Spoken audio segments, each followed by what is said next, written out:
बघा मी एक शेतकरी आहो, इथं आम्ही इतके लोक बसून आहो.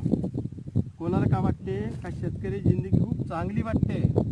असं काहीच नाही. बहुत दुःख आहे. 10,000 रुपयाचा पगार असं ना तो घरी चांगलं खाऊ शकते, पण या शेतकरी जिंदगी एवढी बेकार आहे. हातच्या बाहेर सकाळपासून संध्याकाळ कामं सरतच नाही.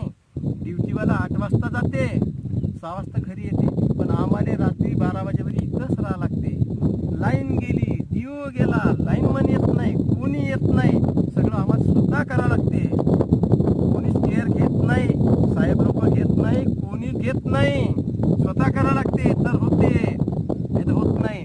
आत्ताच्या परिस्थिती अशी आहे, लाईन तर राहतच नाही. आज बॅगा गेला, ह्याला गेलं 1000 रुपये 1200 रुपये बॅग, पंगा मागलं 1000, राशी मागलं 1200. आम्ही ह्याचं का लावायचं का? पाणी 2 दिवस पडला, आमचं टिबलेलं गेलं.